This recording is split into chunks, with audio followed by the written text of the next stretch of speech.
Okey, baik. Webinar hari ini kita nak cerita sikitlah tentang kursus asas kemahiran menolong peers MRCM Pasir Salak. Okey, sebelum awak masuk nak cuti nanti, sekurang-kurangnya awak ada ilmu lah berkenaan dengan bagaimana nak jadi peers yang berkesan dekat maktab ni. Okey, sebelum kita pergi lanjut, kita tengok kepada pendahuluan sejarah dululah. Sejarah bersikit tentang PRS ni. Okey, kalau ikut sejarah, kalau sekolah kementerian diperkenalkan pada tahun 1988 setelah institusi Muhyiddin Baki. Okey, dia jalankan kursus kejurulatihan bagi kumpulan yang pertama sehingga 1992 ada 3 kumpulan jurulatih yang telah menghadiri kursus untuk latih PRS lah dekat sekolah-sekolah. Tapi ini di sekolah kementerian lah, sekolah menengah kementerian. Bagi MRSM ada satu modul LRS. LRS ni modul latihan pembimbing rakan sebaya 486 ni kod dia lah. Telah dibangunkan pada tahun 1990. Di masa awal-awal lah permulaan. Okey. Kalau kita sebut pasal PRS ni, ada PRS ni apa dia? Apa maksud PRS ni? Pembimbing rakan sebaya. Pembimbing rakan sebaya. Okey, yang lain? Pembimbing rakan sebaya. Pembimbing rakan sebaya. Yang itu je awak tahu. Apa word positif lagi? Ataupun orang lain panggil selain PRS? Sekejap. Apa lagi? Apa lagi word-word? Peers. Okey, lagi? Anis Naswa jawab peers. Orang lain lagi? Awak boleh cakap guna mic ataupun awak kalau yang tak boleh ni boleh chat lah. Tulis dekat chat. Kita buat two way communication. Saya tak nak one way je. So bila saya tanya awak boleh jawab lah guna mic. Boleh on mic awak. Kalau awak tak bercakap, awak boleh mute mic awak. Okey, selain lagi. Word positif lagi. PRS apa dia? Peers. Takkan dua tu je yang awak tahu. PRS, pembimbing rakan sebaya. Peers, apa lagi?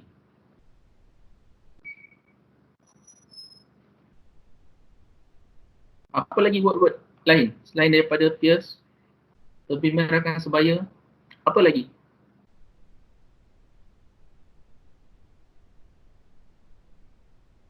Tak ada?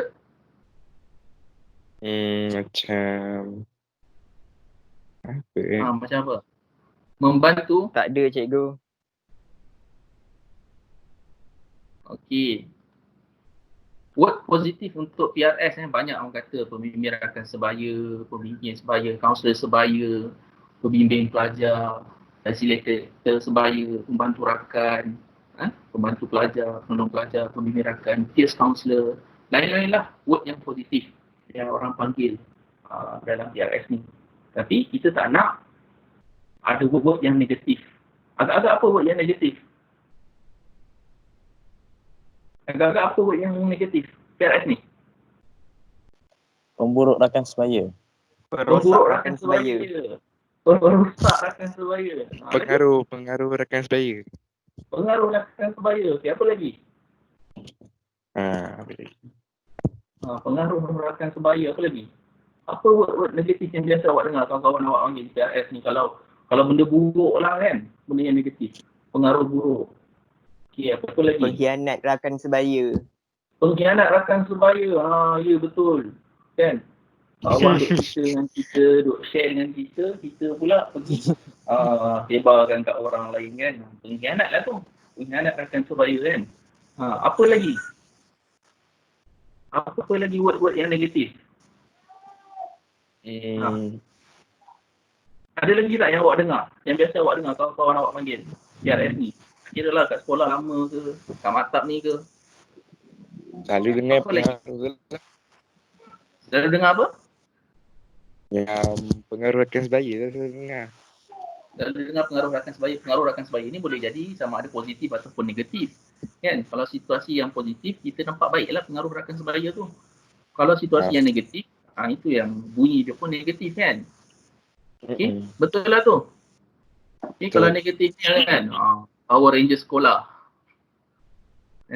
Perosak rakan sebaya, pengaruh rakan sebaya dan lain-lain lah yang awak cakap tadi tu. Betul lah tu. Okey, ini sebersikit tentang peers. Okey, kita pergi yang seterusnya. Siapa dia? Seorang pelajar yang bertugas sebagai PRS. Okey. PRS ialah seorang pelajar yang dilatih dalam bidang kemahiran asas kaunseling dan komunikasi. Kaunseling dan komunikasi, kemahiran asas. Okey. Dia berperanan sebagai seorang kawan kepada rakan-rakan di maktabnya, terutama kepada mereka yang memerlukan pertolongan. Ni PRS tidak bertugas memberi nasihat dan menyelesaikan masalah. Ini kan saya highlight. PRS ni tak bertugas untuk beri nasihat dan menyelesaikan masalah. Okay. Rakan-rakan, tetapi ia menjadi seorang pendengar yang peka kepada perasaan orang lain, berminat dan mengambil berat serta rela memberi khidmat dalam sistem maktab. Okay. Apa maksud tidak bertugas memberi nasihat dan menyelesaikan masalah? Macam kawan tu kalau ada masalah, kita tak boleh bagi opinion kita untuk menyelesaikan masalah dia. Takut nanti konsekuensi nanti kalau kita salah nanti kita yang dapat. Okay. Dan yang satu yang jawab tu? Enam. Lain? Orang lain? Ya, maksud PRS ni jadi pendengar masalah untuk orang luarkan. Okay, jadi pendengar masalah dia ke Anis Nasuha? Apa lagi? Apa lagi yang awak faham tentang bertugas tidak memberikan nasihat dan menyelesaikan masalah?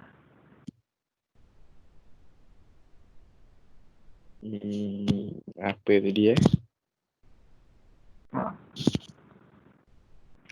Tidak bertugas memberi nasihat dan menyelesaikan masalah rakan-rakan.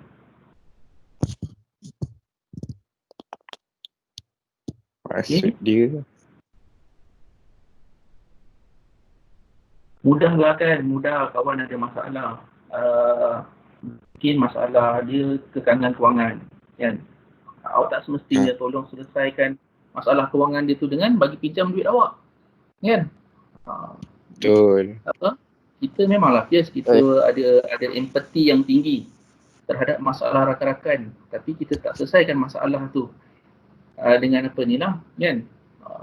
Sebab kita tak nak kebaikan kita tu orang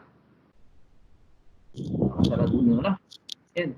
Dia tahu Anam ni baik, tak apalah pinjam Anam kan, buat masalah kewangan kan, pinjam duit dengan Anam. Anam pula baik kan, bagilah 50, minggu depan minta lagi 50. Kan? Tak nak macam tu itu maksud dia. Okay, ini falsafah PRS, bantu diri untuk bantu orang lain. Okey. Program PRS ini berdasarkan kepercayaan bahawa seseorang yang berkeupayaan untuk membantu dirinya. Itu salah satu edaannya, membantu dirinya dan berkeupayaan untuk menolong orang lain. Dengan ini program ini berusaha untuk memberi perhatian kepada perkembangan pelajar-pelajar PRS dengan memberi latihan asas kaunseling dan komunikasi, kesedaran diri dan beberapa kemahiran khas supaya mereka dapat mengenali diri dan membina diri sendiri semasa atau sebelum mereka bertugas sebagai PRS. Okey, jadi memberi latihan asas kaunseling dan juga komunikasi. Bukan komunikasi tu, salah je lah tu. Salah typing error. Okey. Jadi hari ni kita akan dedahkan sebersikit tentang latihan asas kaunseling dan juga komunikasi lah. Right. Itu falsafah yang awak kena pegang. Bantu diri untuk bantu orang lain. Maksudnya kita jadi peers ni sebab kita nak baiki diri kita sendiri, kita nak bantu diri kita dulu dan baru kita bantu orang lain. Okay, fungsi dan peranan PRS. Yang pertama, sebagai rakan yang berkesan dan sebagai saluran tidak formal untuk rakan mencurahkan perasaan. Okay, saluran tidak formal kepada rakan mencurahkan perasaan. Itu fungsi awak sebagai PRS lah, peers. Ni untuk kawan-kawan luar perasaan. Sebab tu awal tadi dia kata apa? Kita tak bagi nasihat, kita tak selesaikan masalah orang. Kita jadi pendengar kan? Itu dia. Betul. Okay. So yang kedua, sebagai peninjau rasa untuk membolehkan guru bimbingan dan kaunseling menjalankan strategi intervensi jika perlu. Apa maksud peninjau rasa ni? Apa boleh bagi tahu saya? Apa maksud peninjau rasa ni? apa maksud peninjau rasa kepada guru bimbingan dan kaunseling supaya kami dapat merancang strategi intervensi? Apa maksud dia? Secara jujurnya cikgu, saya tak faham. Apa yang awak tak faham? Bagi pendapat, bukan bagi pendapat Nasuha. Anis Nasuha bukan bagi pendapat. Peninjau rasa ni apa maksud dia? Peninjau rasa ni dia macam, okay, kalau student tu, okay, dia ada masalah dia. Lepas tu peers dengan masalah-masalah dia dalam satu kelompok tu. Lepas tu dia akan beritahu cikgu apa masalah student tu lah. So cikgu tu dia akan macam survey lah untuk murid-murid contoh kat sekolah tu. Macam mana dia nak selesaikan sekolah tu untuk jadi lebih baik. Yes. Rasanya lah. Betul lah tu. Betul lah. Maksudnya, jadi macam orang tengah lah kan. Betul Orang lah tu. tengah lah. Diana, macam jadi orang tengah peninjau rasa kepada kami sebab tak semua isu-isu dalam maktab terutama dalam batch lah. Cikgu semua beritahu. Ya. Kan? Betul. So kadang-kadang isu dalam batch kami tak tahu kan. Kamu yang duduk dalam kelompok kawan kamu je yang tahu apa yang jadi. So kamu rasa benda tu akan jadi isu yang besar, isu masalah yang besar, jadi itu maksud dia peninjau rasa. Kamu yang rasa sama ada situasi itu akan jadi buruk ke, jadi baik ke, dan kamu akan maklumkan kepada kami supaya kami boleh rancang strategi intervensi lah untuk bantu rakan-rakan kamu. Itu maksud dia yang tadi peninjau rasa. Ini yang ketiga, sebagai penghubung kepada khidmat bimbingan dan kaunseling seperti membuat rujukan jika perlu. Okey. Yang ini apa maksud dia?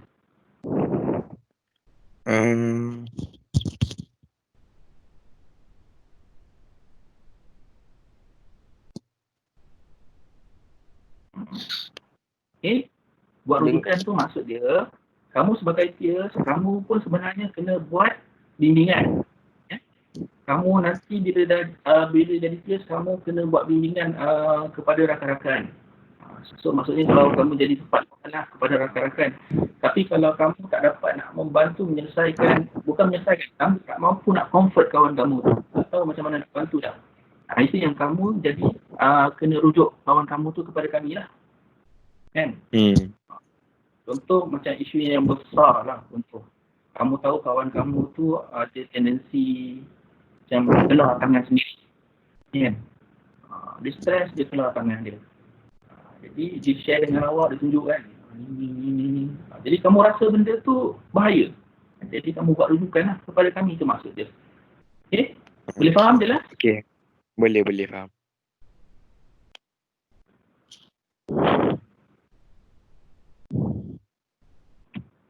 Okay, seterusnya kita pergi kepada pendekatan program PRS. Okay. Bila kamu jadi PRS ni, ini pendekatan program PRS. Antara yang perlu awak buat dalam PRS, yang pertama program perkembangan kendiri. Ini memahami kekuatan diri dan bagaimana meningkatkannya serta mengurangkan kelemahan diri.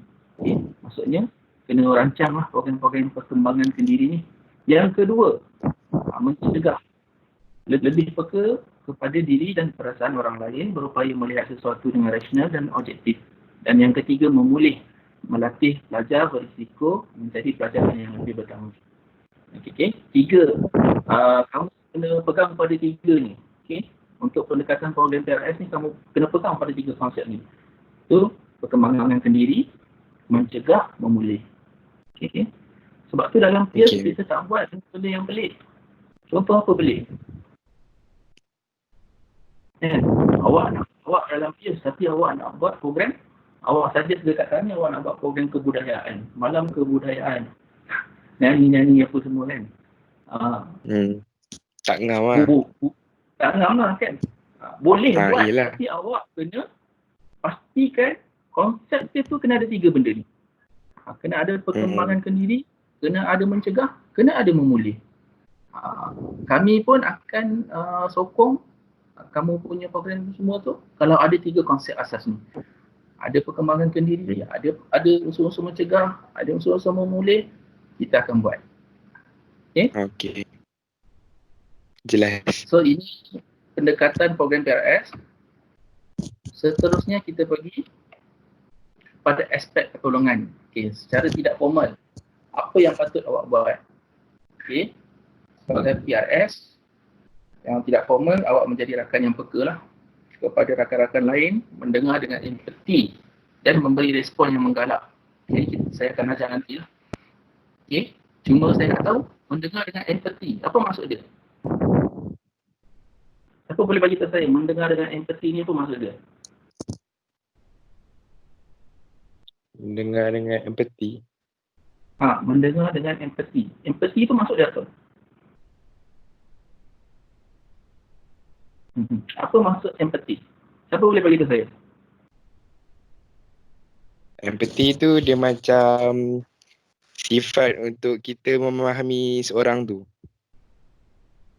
Okay, macam mana tu? Dia macam apa tu? Macam kita peers kan, kita ada sifat empati tu, macam contoh rakan kita ada masalah dia. So daripada masalah dia tu, kita boleh tahu macam dia punya perasaan, dia punya masalah tu dengan lebih dalam lah. Tu itu lah kot. Okay, Bagi saya maksud empati adalah kebolehan meletakkan diri sendiri dalam kedudukan orang lain. Siapa yang jawab tu? Saya, Haikal Akasha. Betul, Kasha. Meletakkan diri tempat lain. Put your dalam shoes. Kasut orang tu kan, kita tahu. Itu maksud dia empati. Yelah, letak diri kita dalam kasut orang tu. Awak tahulah macam mana bau dia kan. Nak kasut yang lama dah tak basuh kan. Macam itulah maksud dia. Kan? Nak kita faham perasaan orang tu. Ya, betul. Dengar, memahami, alright. Okay, seterusnya mencadang rujukan. Yang ini saya dah bagi tahu. Seterusnya menjadi saluran untuk mendapatkan maklumat. Ini pun tadi saya dah bagi tahu secara tidak formal. Itulah tugas kamu. Okey, untuk secara formal, pertolongan secara formal boleh dilakukan melalui projek selepas latihan macam contoh akademik. Okey, jadi tutor sebaya, mentor sebaya, kelompok perbincangan. Ini dari segi akademik. Kalau dari segi peribadi, mungkin akan ini awak kena buat bimbingan individu dan bimbingan kelompok dengan penyeliaan guru bimbingan dan kaunseling. Okay, maksudnya awak akan buat juga bimbingan individu dan bimbingan kelompok ni, kena buat. Okay. Seterusnya dari segi sosial menjadi pembantu fasilitator dinamik kumpulan ya. Ini kalau ada program-program yang apa ni kita perlukan fasilitator siapa semua itu dalam bentuk sosial lah. Okay, pembantu melatih PRS pelapis. Yang ini macam mana yang sepatutnya kita buat biasanya lah kan. Bila kita lantik perantis, kita akan minta peers lama untuk melatih perantis. Tapi kamu tahun ni tak dapat nak lalui benda tu lah kan, sebab dengan PKP dengan apa semua dia tak sempat layan itu. Okey, kalau untuk komuniti, menjalankan projek membantu komuniti seperti pelawat setia rumah orang tua ke apa. Ini program-program khidmat sosial lah. Right? Khidmat masyarakat. Khidmat masyarakat, betul. Ini etika. Okey. Etika menjadi PRS yang awak kena pegang ada 6. Yang pertama, amanah dan menyimpan rahsia. Okay, ini paling penting. Jadi PRS kena amanah dan kena menyimpan rahsia. Sebab tu tadi kawan awak sebut tadi, antaranya pengkhianat rakan sebaya. Bila jadi pengkhianat rakan sebaya ni maksudnya awak tak amanah lah. Tak menyimpan rahsia, sebab tu digelar sebagai pengkhianat. Kan? Kawan-kawan dah percaya tapi awak kata ni lah kan. Dia punya ni. Kedua, memahami limitasi diri. Ini pun kena faham ni. Etika dia memahami limitasi diri. Apa maksud dia? Maksud dia boleh bagi saya contoh? Contoh dia lah. Sebab kita contohlah peers kan. Kita tak boleh handle semua masalah. Kita tak boleh hadap seseorang nak jumpa seseorang dengan masalah dia. So kalau kita rasa ability kita untuk tahap tu sampai situ je lah. Lepas tu lah punya kepada cikgu. Kalau macam rasa tu dah terlebih ke boleh lah lapor. Yes, betul. Kena faham limitasi awak takat mana. Jangan awak kena pandai kan. Awak takut nanti kalau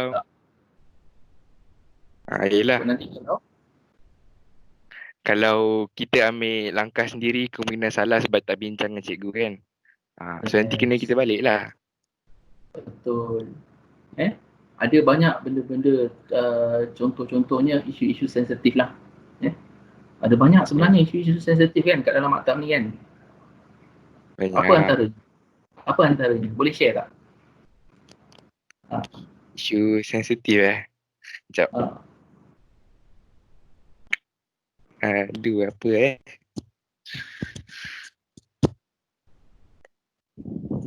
Kan banyak kan isu sensitif sebenarnya. Kan? Awak tahu limitasi awak sebagai seorang pelajar, awak tahu kadang-kadang rakan-rakan awak buat something yang tak sepatutnya, kan? Di luar apa ni. So awak kena tahu limitasi awak kat mana. Itu maksud dia kat situ. So jangan risaulah. Kita ada cara kita mengurus situasi ataupun satu-satu isu. Jadi awak tak perlu risaulah kalau, yalah, saya faham kadang-kadang pelajar ni dia risau, dia akan digelar apa dia? Dia akan Suara digelar ikut makpot tadi. kan? Makpot tu satu. Yelah. Betul kan? Dia akan digelar makpot. Bila tiba-tiba awak ni tu macam mana? Tapi jangan risaulah kalau awak bagi tahu kami, kita tahu, kita ada cara macam mana nak atasi benda tu supaya dia tak apa kata? Jadi lebih serius lah, jadi lebih berbanding kalau awak bagi tahu kepada orang-orang yang ada pegang autoriti. Contoh, apa orang yang pegang autoriti? Macam cikgu lah. Memang, macam kami memang pegang autoriti. Tapi kami punya autoriti itu kami boleh ni lagi lah. Kan? Maksud saya yang isu macam isu sensitif tadi lah. Kan? Kalau awak lapor pada kami, benda tu kita boleh cuba intervensikan ke arah yang lebih baik lah. Tapi kalau benda tu awak lapor kepada warden, apa akan jadi? Satu malam tak tahu rasanya kot. Awak lapor pada warden awak. Sebab mereka itu semua ada autoriti. Ada autoriti disiplin. Ada autoriti apa ni kan. Jadi benda tu akan jadi masalah lah kepada rakan awak. Sebab, yelah mungkin kita, kalau peringkat kita ni, kita nak menyelamatkan, kita nak memulih. So kalau boleh, sebab tu kita harap sangat kalau ada isu-isu yang seperti ini, biarlah dekat unit bimbingan dan kaunseling ni kita dapat dulu, supaya kita dapat selamatkan rakan-rakan tersebut, pelajar-pelajar tersebut. Okey, kalau dia dah lepas sampai dekat peringkat warden, nanti dah masuk DPM, dah masuk JDM, dah masuk JDRM, memang susah lah kan. Dah ada rekod, dah ada apa semua. Jadi itu akan jadi satu masalah yang besar lah kepada kawan-kawan awak. Ya. Okey? Okey. Seterusnya menerima, ni etika yang seterusnya, menerima rakan tanpa mengukur. Itu maksudnya apa? Contohlah macam kawan tu dia macam tak pandai lah, nakal lah, jahat lah. Macam kita pun tak nak macam tolong dia lah. Contohlah lebih kurang dia. Tak jas. Betul tu Adi.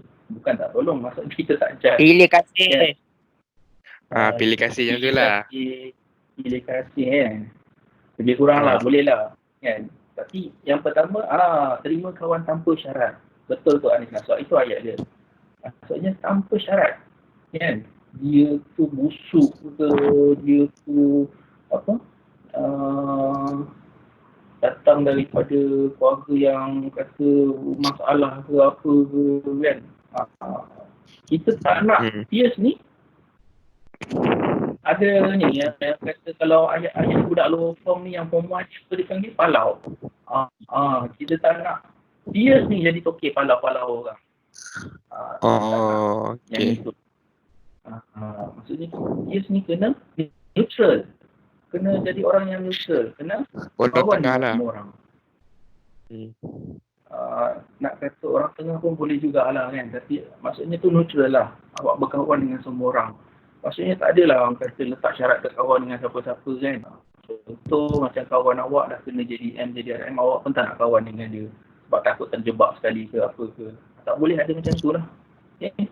Terima kawan tanpa syarat. Okay? Seterusnya, yang keempat ni saya dah bagi tahu merujuk kes sukar kepada guru bimbingan dan kaunseling. Yang ini penting jangan suka-suka nak handle sendiri.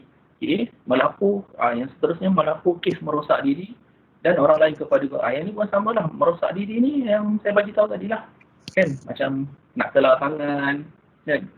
kawan nak makan Panadol satu papan, kan? Macam tu lah. So, mematuhi peraturan sekolah dan norma masyarakat dan agama yang keenam. Okay, maksudnya peers pun kena patuhi peraturan maktab lah. Tak nak ada peers yang terjebak dengan Buat kes lah. JDEM, JDM kita tak nak lah. Maksudnya kena patuhi jugalah. Maksudnya semualah peraturan maktab kan. Maksudnya saya jagalah, bukan LDP, BWP je yang kena ni. Peers pun sama. Awak kena jaga awak punya disiplin lah. Peraturan maktab. Contohnya apa? Dari segi kalau tingkah laku tu satu, kalau macam rambut tak kemas ke, baju tak lengkap. Masa Tu yang basic tu rambut. kena memanglah kena kuat lah. Yes, betul. Kan? Antara benda Kalau ni tak yang simple lah kan. Kalau tak nanti yang budak-budak basic attack lah peers, kenapa tak perfect. Macam tu lah. Yes. Kan. Alah peers pun lambat subuh. Alah peers pun. Kan. Alah. Orang nak kata alah LDP ke apa semua ke tak, saya tak ada masalah lah kan. Tapi peers, kita kalau boleh sebab tu awak kena neutral. Jadi peers ni kena neutral. Awak sebab peers ni adalah contoh role model kepada rakan-rakan lain. Okey. Sebab tu tadi ayat dia yang pertama sekali falsafah dalam peers, bantu diri untuk bantu orang lain. Kalau kita rasa kita ni tak sempurna, yang macam tak boleh nak ikut disiplin apa semua, sekurang-kurangnya yang pertama kita bantu diri kita dulu. Dan kita bantu kawan-kawan lain. Itu yang penting. Okey. Cikgu Aziza, kalau ada apa-apa nak tambah Takut saya shock sendiri. Tak apa. Kalau saya salah pun, Cikgu Aziza betulkan ya.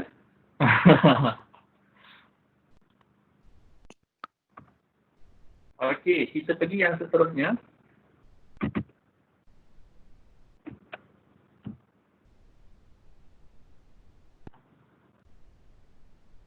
Okey, saya nak cerita tentang penggunaan buku log. Okey. Sebagai seorang peers, kamu perlu ada satu buku log. Saya dah anggap perantis peers yang ada ni automatically memang akan jadi peers lah. Jadi, sekiranya kamu melanggar etika sebagai PRS tadi, barulah kita akan fikirkanlah sama ada nak buang kamu ke, singkir kamu ke, ataupun buat intervensi ke dengan kamu ke, macam mana ke, kita tengoklah nanti kan. Tapi perantis peers automatically memang semua kita akan ambil lah. Jadi untuk itu, naik cuti sekolah nanti kamu semua kena sediakan satu buku log. Buku log ni tak kisahlah kamu nak guna buku yang macam mana pun terpulang. Buku tu macam diary. So kamu perlu ada satu buku log, sebab buku log ni adalah sebagai sumber rujukan kaunselor dan peers kaunselor dalam perbincangan kes. Okay. Sebab tadi awal tadi dalam tugas tadi yang saya terangkan, kamu perlu buat bimbingan individu dan juga bimbingan kelompok. Okay. Setiap kali kamu buat bimbingan individu dan bimbingan kelompok, kamu perlu rekodkan dalam buku log kamu.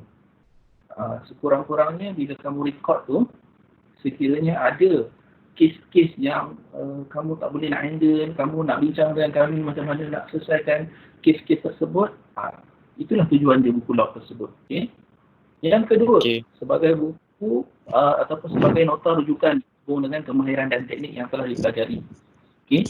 Jadi buku log ni bukan sahaja tujuan dia untuk merekod kamu punya bimbingan kaunseling dari individu dan juga bimbingan kelompok, tetapi juga sebagai buku nota rujukan. Maksudnya macam webinar hari ni, sebenarnya lebih baik kamu rekod, catat, tulis. Okay. Yang kamu tulis tu nanti kamu boleh masukkan dalam buku log kamu. Ilmu tu kamu boleh tengok, sentiasa baca, sentiasa update, macam tu. Itu tujuan dia. Dan buku log ni untuk kamu rekod apa saja. Kalau kamu buat meeting peers ke apa ke, kamu rekod dalam tu. Itu tujuan dia buku log. Okay. Sebagai ruang refleksi diri dalam melihat diri sendiri sebagai peers counselor. Itu tujuannya, bila ada buku log tu nanti kita baca, kita akan reflect diri kita. Macam ni ke aku buat, macam ni ke aku buat. Apa yang aku dah ni. So kamu boleh tengok buku log tu kamu sebagai cerminan diri kamu. Kan? Kalau buku log tu kosong, dia tak berisi, itu maksud dia apa? Tak ada hidup. Ada buku log. Tapi buku log tu kosong, tak berisi, tak tulis apa-apa. Itu boleh reflect pada diri awak lah. Itu akan menunjukkan awak ni memang malas, tak buat apa semua. Nampak tak? Itu maksud dia, ruang refleksi diri. Kalau buku log awak tu penuh, bagus, setiap kali meeting kamu record, setiap kali cikgu buat webinar ataupun cikgu buat khusus-khusus asas counseling dan komunikasi ni kamu record, dia nak cari reflect diri kamu lah. Okay? Dan yang seterusnya, rekod dan maklumat dapat disimpan dengan baik dan juga selamat. Maksudnya, buku log ni kamu kena pegang kamu lah. Ini ibarat nyawa kedua kamu. Nyawa kedua bagi PRS buku log ni. Okay? Okay. Apa dia punya, kita pergi seterusnya operational dia. Operational ni, kita buat buku log ni yang pertama, khidmat sokongan dalam bimbingan dan kaunseling. Khidmatan bimbingan dan kaunseling. Sebab macam saya kata tadi, khidmat sokongan ni maksudnya bila kamu rekodkan kamu punya maklumat-maklumat tu, dia akan membantu kami lah. Sama ada nak buat intervensi ke apa ke kan. Okay, seterusnya satu saluran bagi pelajar berkongsi kebimbangan dan mencurahkan perasaan yang tidak dapat dikongsikan oleh dengan orang dewasa. Ini kita sharing case tadilah. Okay.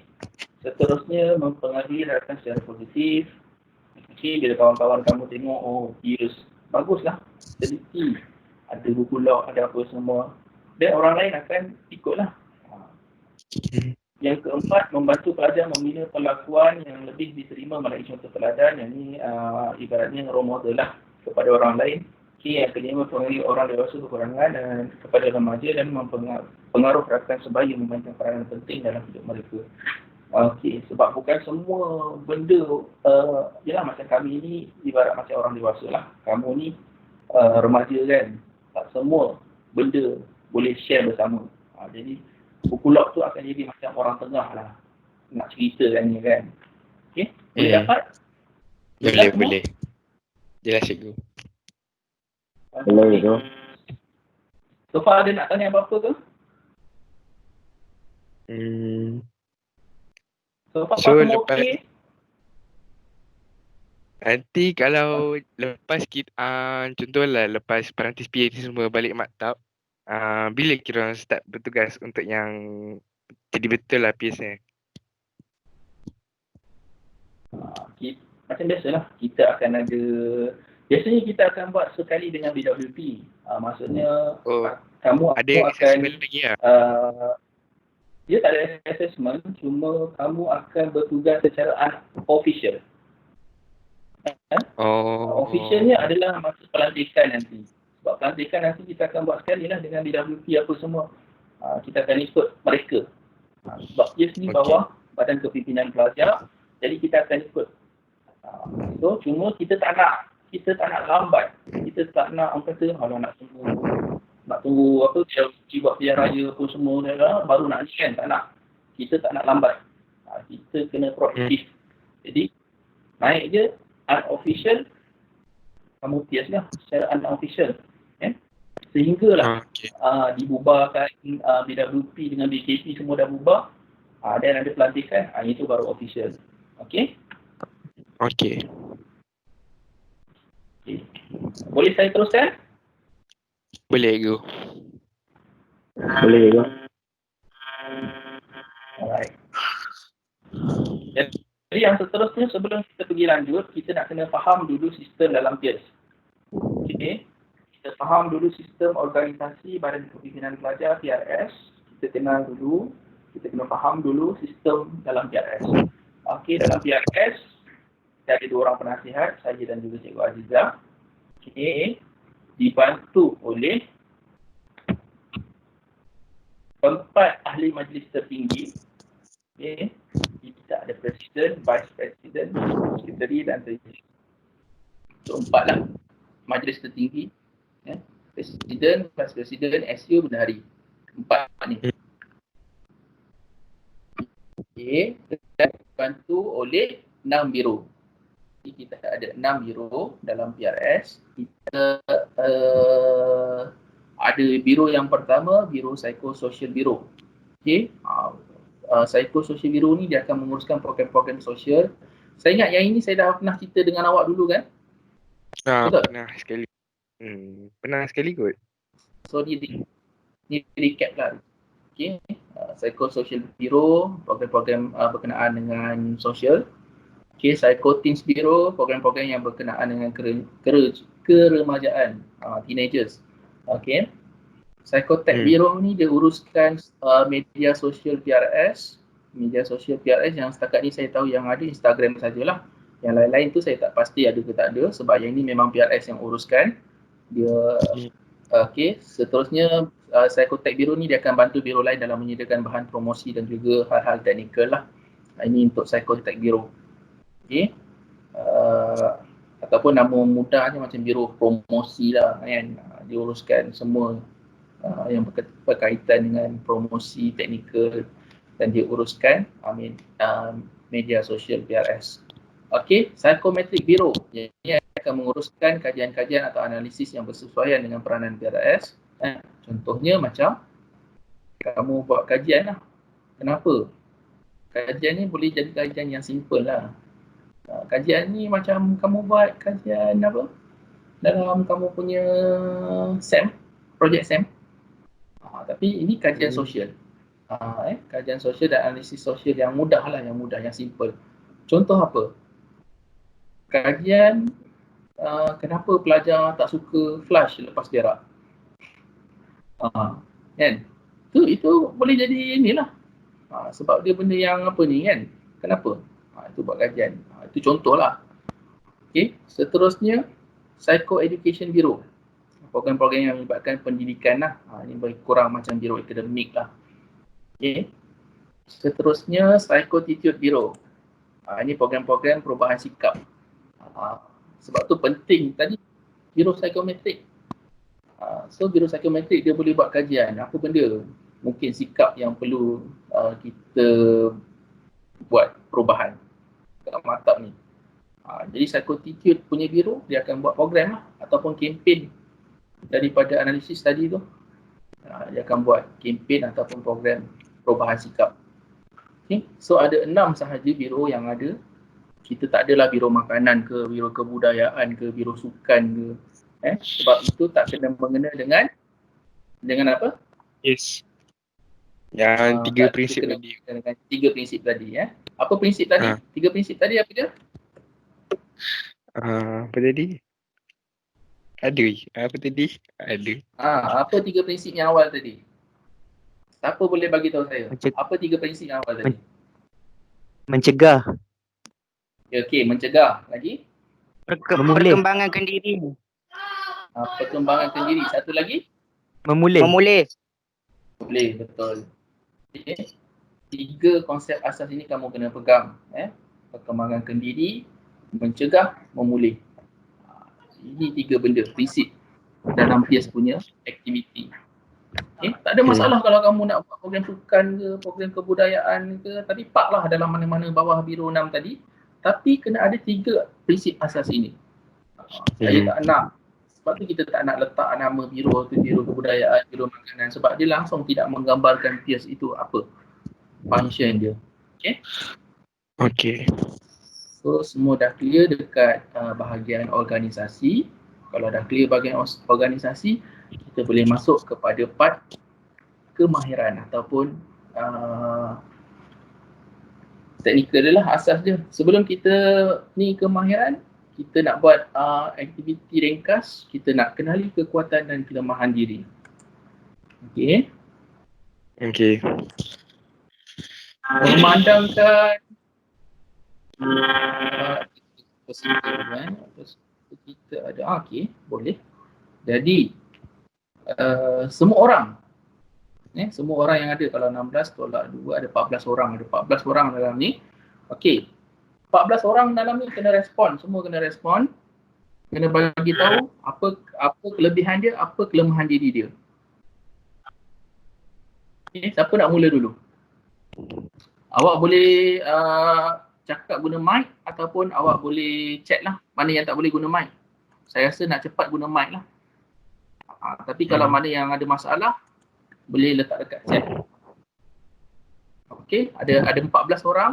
Siapa nak mula dulu? Bagi tahu awak punya kelebihan diri dan juga kelemahan diri. Mudah aja aktiviti dia.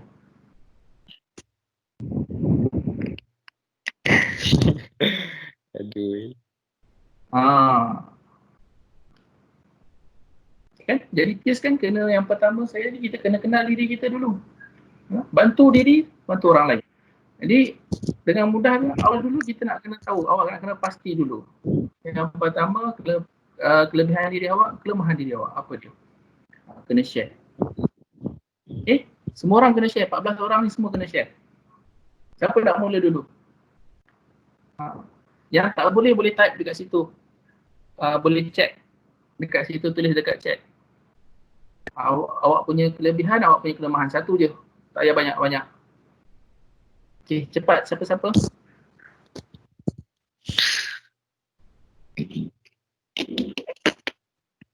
Siapa nak mula dulu, cepat.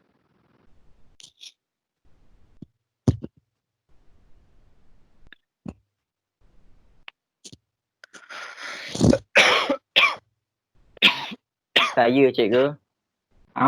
Silakan. Saya tu siapa? Silakan.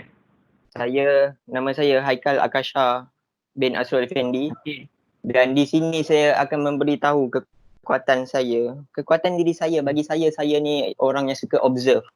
Saya suka observe tindakan manusia, cara manusia berfikir, dan satu hari nanti mungkin saya akan memahami apa itu, macam mana emotion manusia ni. Itu bagi saya, itu kekuatan saya. Dan kelemahan saya, dengan menyedihkan dan sejujurnya saya ingin menyatakan saya tidak mempunyai cita-cita dan saya tidak mempunyai hala tuju hidup. Itu saja, cikgu. Terima kasih. Okey, Akash. Terima kasih. Okey, Akash dia kata tadi dia punya kelebihan, dia boleh observe, dia tengok emosi perasaan orang, maksudnya dia ni peka lah pada orang lain. Cuma kelemahan dia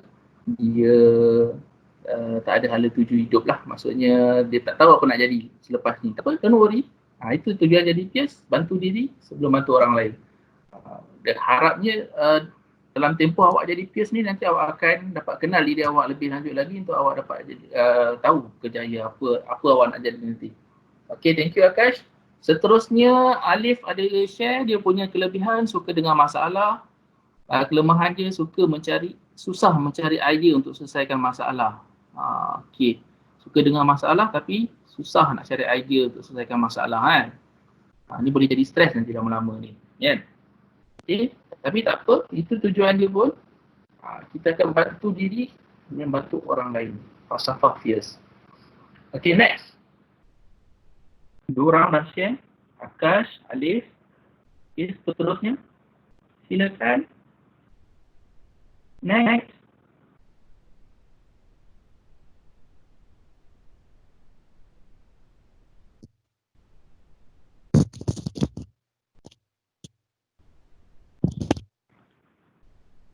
Okey, Maisara. Kelebihan dia, saya senang berkomunikasi dengan semua orang dan boleh mendengar masalah semua orang.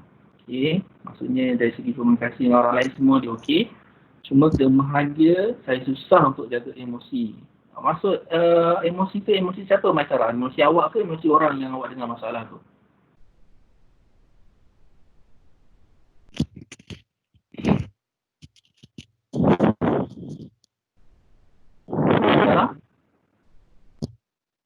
Awak susah untuk menjaga emosi siapa? Emosi saya. Okey, contoh marah dan sedih. Okey, maksudnya awak susah nak kawal emosi awak sendirilah. Okey, itu kelemahan dia. Kelebihan dia suka senang untuk berkomunikasi, bergaul dengan orang. Okey, friendly lari. Alright, thank you Maisara. Next, siapa nak share lagi?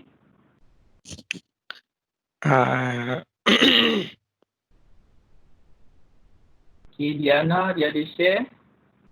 Kelebihan dia rajin dan suka dengan masalah. Semuanya kelebihan macam sama je baguslah tu, ciri-ciri peers ada tu. Suka dengan peka, ada kemahiran mendengar yang baik. Okay, cuma kelemahan dia saya suka susun task untuk orang lain. Kelemahan dulu. Kelemahan Diana tadi terlalu fokus terhadap satu topik dalam jangka masa yang panjang dan kurang kreatif. Okey, baik. Thank you Diana. Seterusnya ada lagi. Siapa lagi nak share? Ada lagi nak share? Boleh buka mic. Saya like. Teruskan. Okey, kelebihan yang saya sedar pada diri saya lah. Kalau macam saya, selama saya jadi ketua batch lah, okey. Kelebihan yang saya dapat, saya tak nampak kelebihan sebenarnya pun. Saya nampak macam kelemahan je saya banyak. Contohlah, daripada saya tahu kalau dalam batch pun sendiri, saya kurang dapat perhatian pelajar-pelajar lah. Lagipun, saya ni macam kurang dapat perhatian pada ni, lagipun saya susah nak untuk pengaruh orang. And then, saya kadang-kadang rajin tu rajin lah, kadang-kadang malas-malas juga. Tu je lah. Side yang positifnya apa, Anam? Yang positif saya tahu kalau saya macam kalau peers tu standard lah, macam dia boleh dengar perasaan orang hati lain. Saya rasa tu macam semua orang pun boleh ada juga bagi saya lah. And then kalau kelebihan saya rasa untuk diri saya lah, saya macam senang untuk dekat dengan orang lah. Mudah untuk didapat dekat hati lah. Okay, thank you, Anam. Okay, ada lagi ke yang nak share?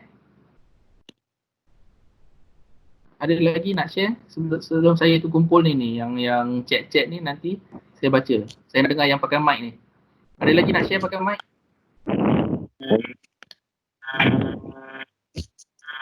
Saya. Silakan, teruskan. Kelebihan yang saya dapat pada diri saya adalah saya memahami dan melihat kesilapan orang. Lepas tu saya akan cari masa untuk berjumpa dengan dia dan menasihat dia. Jadi kelemahan saya kurang mendapat susah orang nak dengar apa yang saya kata. Itu saja. Pengaruh tu lah. Okay, dapat. Thank you. Tadi tu Ainur Raimi kan? Okay, thank you. Next, ada lagi? Lagi satu saya nak share juga kelemahan saya lah. Dari aspek kalau macam contohlah, saya kalau macam tak boleh lah kalau macam masalah tu macam banyak sangat ke, kalau nak handle pressure tu. Kadang-kadang sampai malam tu nak tidur terfikir masalah tu. I see. Macam sangkut bala otak nak hilang tu macam, kalau macam saya lah sebenarnya jadi pengalaman kita best lah kalau masalah sekolah. Kalau dah balik rumah tu kira macam lega, selega-leganya lah. I see. Maknanya awak tinggalkan semua dekat sekolah lah. Semua tinggal sekolah.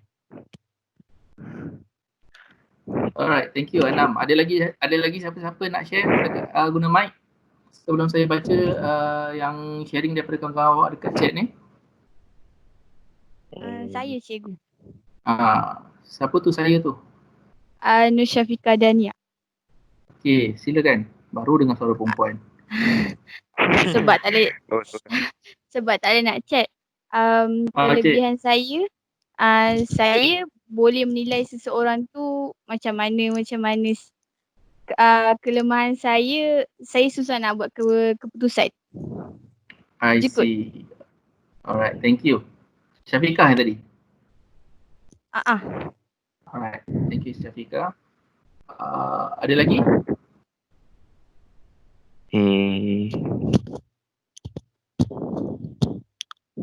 Okay, kalau yang dekat chat tadi yang dah share, okay, Anis Nasuha, kelebihan suka susun tas, mudah bekerjasama kepada orang. Kelemahan dia, sukar untuk memulakan perbicaraan dengan orang lain dan tidak mempunyai keyakinan diri. Alright. Apa ini kita akan sama-sama lah dalam peers, kita akan baiki semua kelemahan yang ada ni yang awak sebutkan ni. Okay, seterusnya Ardini. Kelebihan saya mudah nak positifkan atau cheer up pada kawan. Rakan kelemahan saya kurang berkeyakinan pada diri sendiri. Okay, sama juga tentang confident. Okay, seterusnya Hafiz. Kelebihan saya melihat sesuatu dari sudut yang berbeza. Kelemahan, saya terlalu mahukan kesempurnaan. I see. Okay. Terima kasih Hafiz. Next, Sirin. Kelebihan, saya suka dengan masalah orang dan pandai nasihat orang. Kelemahan, saya shaking bila nak nasihat face to face, tapi tak shaking bila dengan orang yang saya rapat. Alright. Adlin, kelebihan, saya suka dengan cerita orang. Kelemahan, saya seorang yang pemalu dan kurang bergenggaman. Okay, confident juga. Next, Hafizul Hakim. Kelemahan, malu nak bercakap di hadapan khalayak ramai dan terlalu banyak fikir terhadap satu masalah yang saya dapat. Okey, kelebihan, sharing, suka dengan masalah orang, mudah didekati. Alright. Rata-rata kamu sharing benda yang hampir sama Okey. Jadi tak apalah. Jadi saya dengan Cikgu Azizah boleh fikirkan satu benda, intervensi ataupun program yang kita boleh baiki sama-sama kelemahan yang ada Okey. Itu dia. Kita yang pertama tadi, kita nak kenali kekuatan dan kelemahan kita. Bila nak tanya kekuatan kelemahan ni, ramai yang ambil masa kan, nak fikir apa kelebihan dia, apa kelemahan dia. Kan? Sebab kita ni kadang malu kita nak cakap kekuatan dengan kelemahan kita. Kita nak dengar daripada mulut orang. Kita nak tahu orang yang cakap. Kau ni macam ni, kau macam ni kan. Daripada orang. Tapi diri sendiri kita tak yakin dengan kekuatan dan kelebihan yang kita ada. Dengan kelemahan diri pun kadang-kadang kita tak nampak. Sebab tu kita susah nak perbaiki diri kita. Sebab kita tak nampak kelemahan kita. Okay, tapi tak apa, itu nanti kita akan fokus. Kita akan fokus nanti dalam latihan-latihan peers apa semua, nanti kita akan fokus yang itu. Sama-sama kita akan baiki kelemahan tu Okay, don't worry. Okay. Kita pergi kemahiran asas kemahiran asas dalam ni. Kemahiran yang paling penting. Betul ke ni? Kemahiran bertanya. F dulu.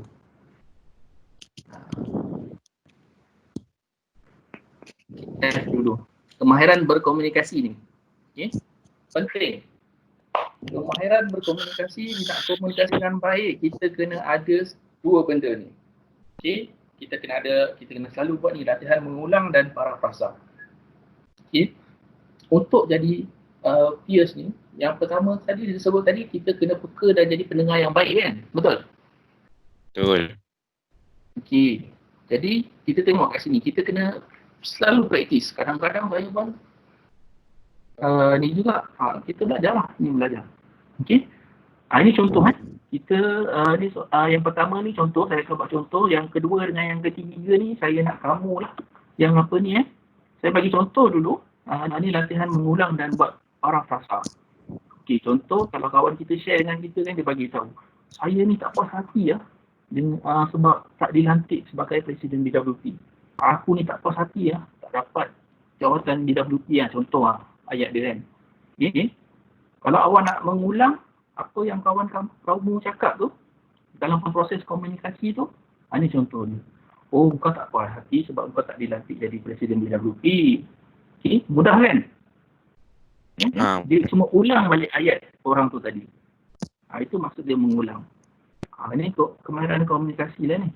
Maksudnya awak bila kawan awak cakap macam tu, awak kena respon dengan mengulang balik ayat dia. Contoh soalan tadi tu, aku tak puas hati lah tak dapat jawatan BWP, tak dapat jadi Presiden BWP.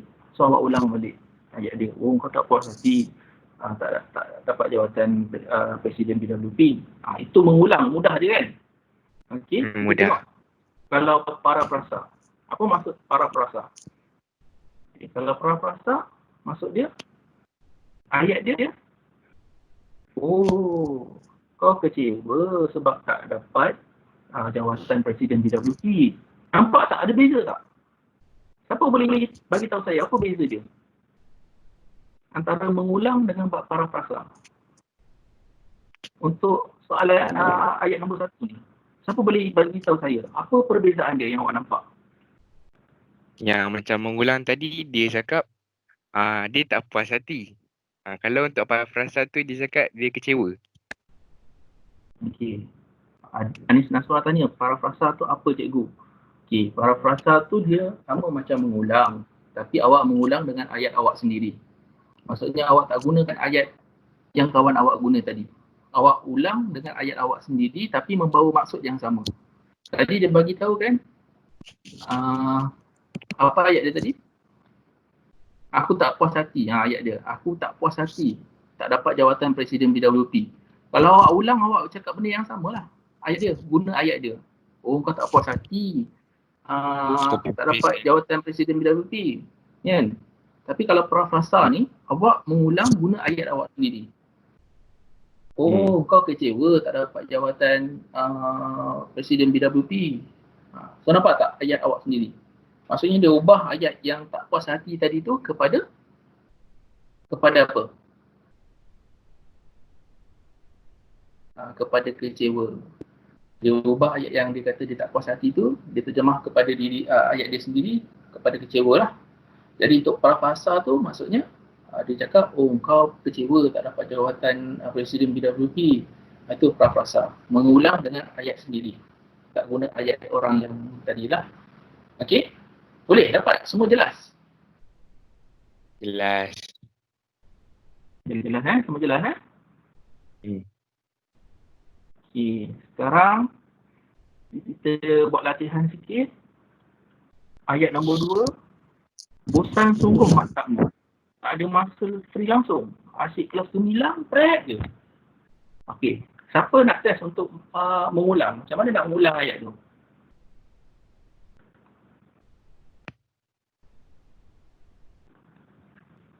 Okay, siapa nak test? Ulang ayat tu. Sekejap. Ulang ni guna ayat yang sama je. Mudah je guna ayat yang sama tadi tu. Bosan sungguh lah mata ni. Tak ada masa langsung. Tak ada masa free langsung. Asyik kelas gemilang, prep je. Okay. Macam mana nak mengulang ayat ni? Siapa boleh?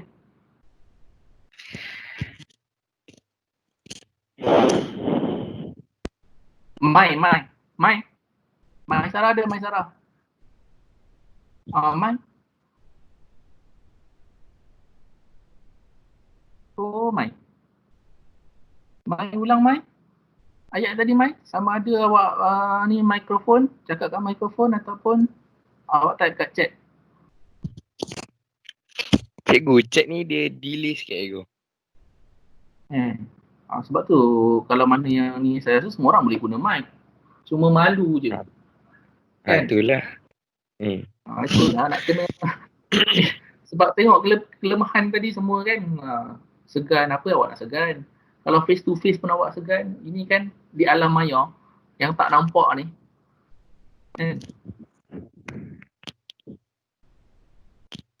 Okay, cepat. Ulang ayat tadi.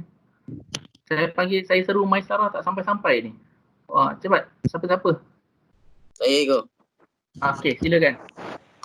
Ayat ulang dia. Oh, kau bosan kat Matap ni sebab tak ada masa free langsung. Itu. Okay, tak komplit tu.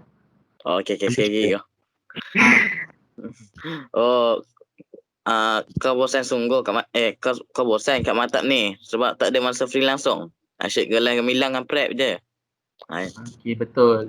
Itu mengulang maksudnya awak ulang guna ayat dia yang sama. Awak jangan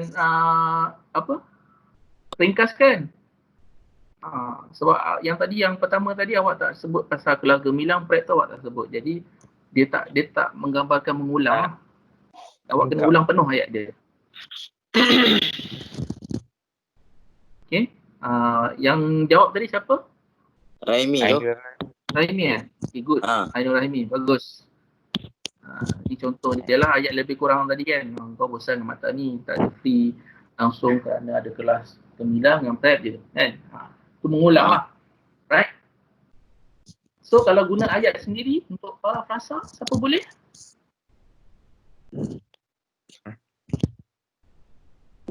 Okay, Anis Nasrullah, awak rasa bosan sebab dekat mata ni tak ada masa yang mencukupi. Ni pun tak penuh Anis Nasrah. Ayat awak ni tak penuh. Untuk mengulang tadi awak kena sebut bosan sebab tak ada masa. Asyik kelas 9 sampai je. Anis Nasrah ayat tak komplit. Tak lengkap. Okay, sekarang pra-prasa. Siapa boleh try? Pra-prasa. Guna ayat sendiri. Tapi mesti adalah maklumat-maklumat ni kena ada.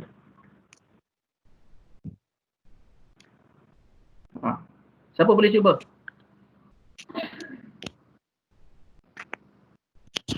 Saya try ko. Okey, silakan. Okey, awak terasa terbeban dengan maktab ini kerana tak ada masa free. Asyik kelas 9 dan prep je. Contohlah. Siapa yang jawab tu? Anam. Awak guna perkataan apa tadi? Terbeban Terbeban. Kita tengok. Ayat dia bolehlah terbeban tu sebab awak guna ayat sendiri kan. Dia yang awak kena pilih ayat yang, kalau ayat nak buat ayat lain tu kena pilih ayat yang seangkatan hampir sama. Terbeban tu macam merujuk kepada benda yang agak orang kata berat jugalah kan. Dia terbeban. Tu tadi bosan, dia jemu, rasa jemu. Awak rasa jemu kerana masa yang terhad untuk kelas, masa terhad kan untuk kelas ke-9 dengan prep je. Itu maksud. Itu buat pra-prasa. Pra-prasa ni lebih kepada nampak tadi yang ayat pertama tadi dia tukar kepada ulangan je. Yang tadi. Yang ayat pertama tadi tu pra-prasa tu ditukar kepada apa? Kecewa kan? Kecewa. Kecewa. Yang kedua ni dia tukar kepada rasa jemu. Jemu dan jemu terhad. So awak nampak tak kat situ? Nak tukar tu. Nampak. Dia masukkan elemen perasaan. Tadi kecewa kan. Ni bosan, jemu. Rasa jemu. Perasaan lah tu. Itu pra-prasa. Okey. Ayat yang ketiga. Cikgu selalu cari kesalahan saya. Pantang saya silap sikit, dia mesti marah saya. Siapa nak cuba ulang ayat ni? Sebelum tu dekat chat, awak rasa jemu dengan maktab ni, tak ada masalah langsung. Okey, betul tu. Hakim. Hafizul. Betul, bagus. Okey, Anis Nasrah. Cikgu selalu cari kesalahan awak. Pantang jawab salah. Sikit mesti dia marah. Okey, betul Anis Nasrah. Itu mengulang. Okey. Sekarang siapa nak cuba untuk buat pra-prasa? Ubah ikut ayat awak sendiri. Dengan masukkan elemen perasaan. Ada ni.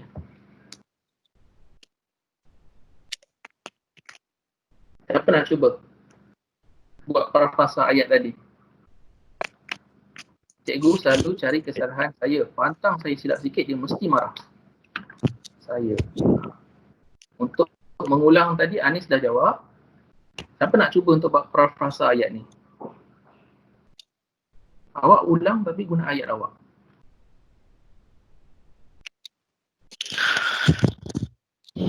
Macam mana Ada siapa nak cuba? Kau geram. Adi ni. Kau geram sebab cikgu selalu attack kau. Okey. Yang ini saya rasa macam hampir tepat kita tengok. Adi ni punya ayat. Okey. Ayat kalau pra-prasa ayat dia, awak rasa sedih kerana cikgu selalu marahkan awak. Tapi kalau ini mungkin bahasa dia bahasa baku lah kan, bahasa ni kan. Tapi kalau bahasa awak tu, bahasa student tu, saya rasa ayat Adi tu betul lah.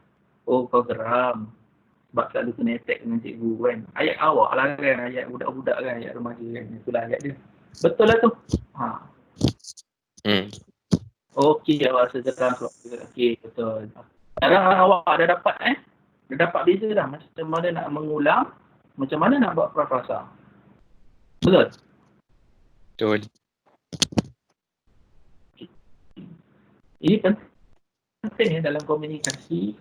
Dalam komunikasi penting awak ulang balik apa yang kawan awak cakap ataupun awak buat pasal supaya kawan awak tu dia tahu yang awak peka, tahu apa yang dia cerita. Ini penting dalam komunikasi.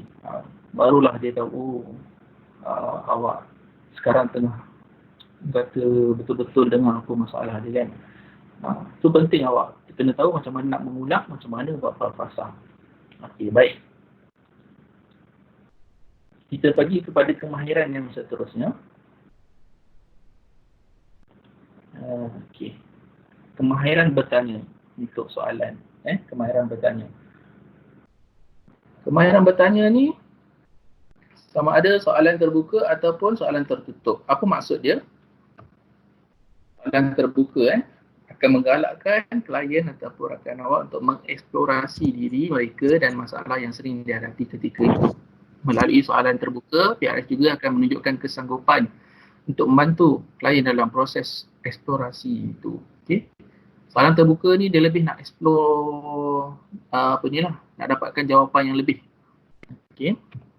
Kita tengok contoh-contoh soalan terbuka. Soalan-soalan terbuka ni dapat yang pertama, dia menolong memulakan perbualan. Kalau awak nak jumpa orang, nak bercakap dengan orang, pertama sekali selain daripada awak tanya khabar tu pun soalan lah kan. Khabar baik, dah makan belum, betul tak? Okay. So itu untuk memulakan perbualan lah. Untuk soalan-soalan ni. Yang kedua, membantu klien ni rakan awak lah menjelaskan dengan lebih lagi mengenai sesuatu perkara atau point. Contoh dia, boleh awak ceritakan lebih lanjut tak? Lagi mengenai perkara tu. Okey. Yang ketiga, memberi contoh supaya lebih memahami diri dan masalahnya. Apakah yang awak lakukan bila awak rasa marah? Dia nak tahu lebih. Contoh. Kalau marah tu apa lagi yang awak lakukan? Okey. Ataupun yang keempat, fokus pada perasaan klien.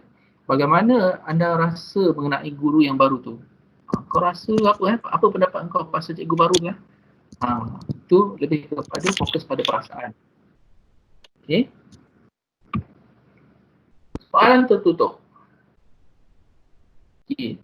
Soalan tertutup lebih menitik beratkan isi daripada perasaan yang dinyatakan oleh klien. Dia menggambarkan sikap kurang minat terhadap apa yang dikatakan oleh klien. Ia akan membuatkan klien menjadi buntu. Soalan tertutup ni biasa dijawab dengan hanya beberapa patah perkataan seperti ya atau tidak sahaja. Contoh, dah makan ke belum? Kan? Kalau orang tanya soalan yang tertutup ni, contoh soalan tertutup ni, awak akan jawab ringkas je. Dah makan belum? Belum. Ya tidak. Kan? Dah belum. Macam itulah. Itu contoh soalan tertutup. Okey, kita pergi latihan. Okay. Yang pertama, adakah anda menghadiri kelas bahasa Inggeris? Soalan pertama tu, siapa nak jawab? Itu soalan terbuka ke soalan tertutup? Kalau soalan terbuka dalam 4 kategori tadi tu, dia dalam kategori apa? Dia dalam kategori memulakan perbualan ke? Dia dalam kategori nak dapat penjelasan lanjut ke? Dia dalam kategori nak fokus pada poin-poin tertentu ke? Ataupun dia nak fokus pada perasaan? Okay. Siapa nak jawab? Soalan nombor 1. Adakah anda menghadiri kelas? Siapa jawab tu? Raimi. Okay, good Raimi. Betul, soalan tertutup. Kenapa awak kata itu soalan tertutup? Sebab pilihan jawapan dia ya atau tidak. Okay, betul kan? Ayat dia. Kau datang tak kelas BI tadi? Kan? Lebih kurang macam tu lah ayat dia kan? Datang? Dah, kan? Itu soalan tertutup lah tu. Betul. Okey, soalan nombor 2. Apakah mengenai peperiksaan itu yang anda suka? Siapa nak jawab? Soalan terbuka ke soalan tertutup? Adini jawab terbuka. Alright. Kenapa Adini awak kata soalan tu soalan terbuka? Soalan terbuka kategori apa tu? Adini, siapa jawab tadi? Adini. Adini. Sebab kena bagi respon. Ya, betul, kena bagi respon. Tapi di dalam yang saya bagi tahu tadi, dalam soalan terbuka dia ada 4 kan, memulakan perbualan, dapatkan dengan lebih lanjut respon, ataupun nak tahu ni dengan perasaan. Yang 4 tu apa dia? Minta pendapat.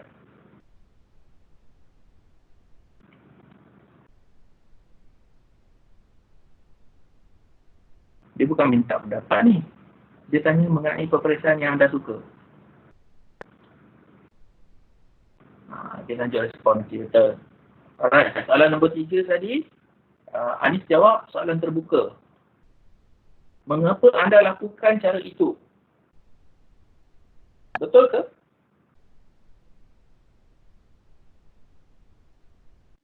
Betul. Cuba tengok ayat tadi. Mengapa anda lakukan cara itu? Dia soalan terbuka ke soalan tertutup?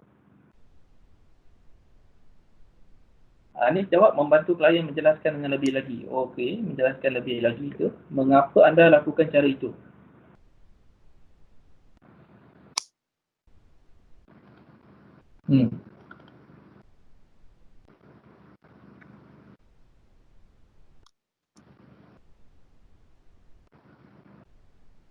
Okey, siapa setuju jawapan Anis ni?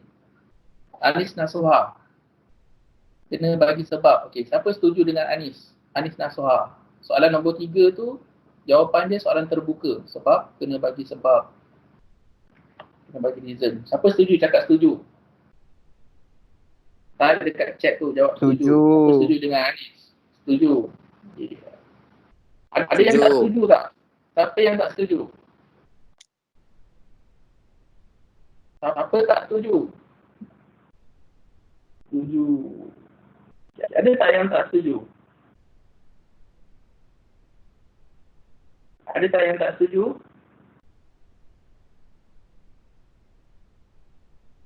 Tak ada. Semua setuju. Okey. Jawapan dia, ini adalah soalan tertutup nombor 3 ni. Nombor 3 ni adalah soalan tertutup. Kenapa dia soalan tertutup?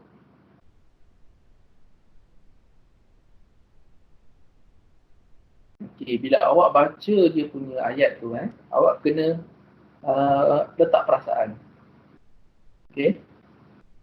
Yalah, bila orang ayat ni kalau baca dengan apa ni biasanya kalau marah. Kalau mak ayah marah. Kenapa buat macam ni? Itu kan. Dia takkan jawab dengan lebih. Dia akan jawab secara jawapan yang tertutup. Contoh, entah lah tak tahu. Itu. Dia ada closure kat situ. Dia tak akan terbuka. So soalan itu adalah menjurus kepada soalan tertutup. Yang nombor 3 tu. Mengapa kau lakukan cara itu? Itu kita ni ayat dia ni kita kena gunakan dalam bahasa kita sendirilah. Awak jangan baca guna bahasa yang apa ni, kalau awak guna bahasa yang biasa santai tu memang awak nampak macam kena bagi sebab apa semua kan. Awak kena baca ikut yang normal lah. Percakapan normal harian. Okay. Semua jelas kan? Nampak kan? Soalan nombor 4. Anda nampak letih. Apakah yang telah anda lakukan hari ini? Terbuka tertutup?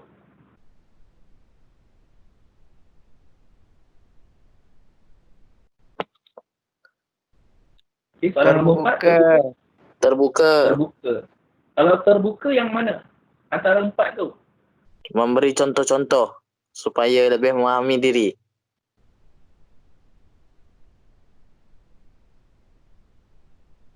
Menjelaskan. Ikut.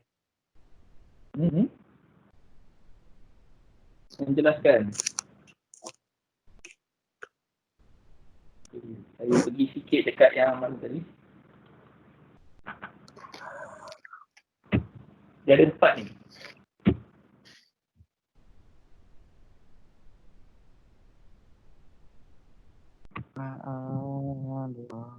Menolong memulakan perbualan yang pertama. Ini kalau yang terbuka, dia bantu mulakan perbualan. Yang kedua tadi dia jelaskan pada satu-satu poin, nak tahu lebih lanjut. Okey. Yang ketiga, dia beri contoh untuk memahamkan diri sendiri, memahami diri dan masalah dia. Okey. Yang keempat, fokus pada perasaan dia. Okey. Ayat yang tadi tu, untuk soalan yang tadi tu,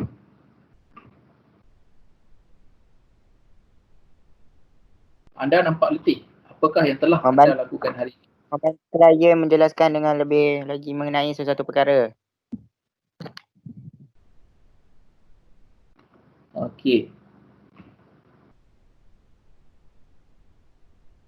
Ada yang sependapat dengan siapa jawab tadi? Fizul lah?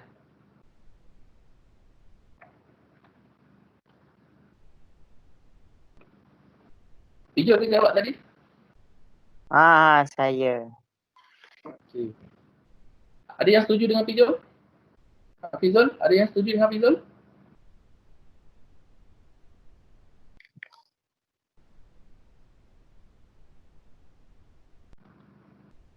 Okey, soalan nombor 4 ya.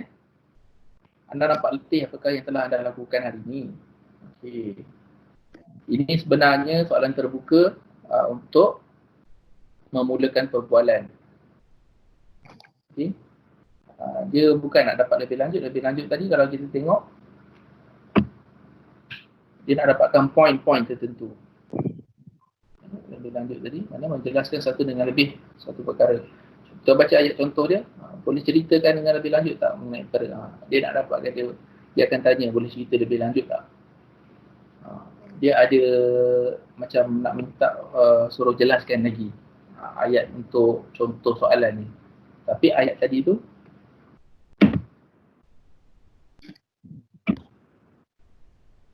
dia just tanya, nampak letih lah, buat apa tadi? Itu dia. Tu just nak mulakan perbualan kan? Awak nampak orang, kenapa tu sedih kan? Awak tanya kawan awak nampak kan sedih. Kenapa sedih?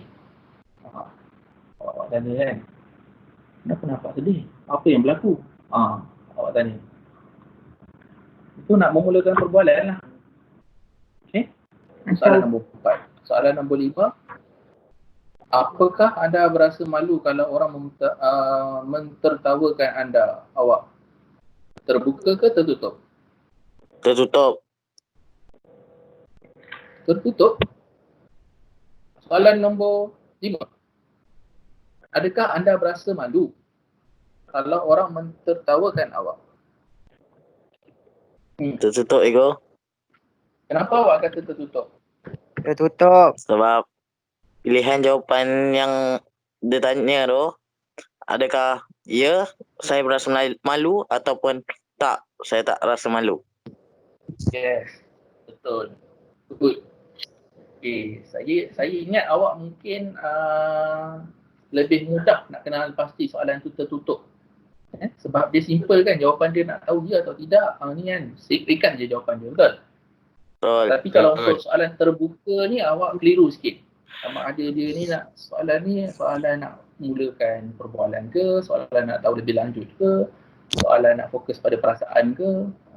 Okay, kita cuba yang ke-6. Ceritakan pada saya apa yang berlaku, apa yang anda lakukan bila dalam keadaan marah. Terbuka. Terbuka. Okey. Terbuka betul, tapi dalam kategori apa? Pendapat.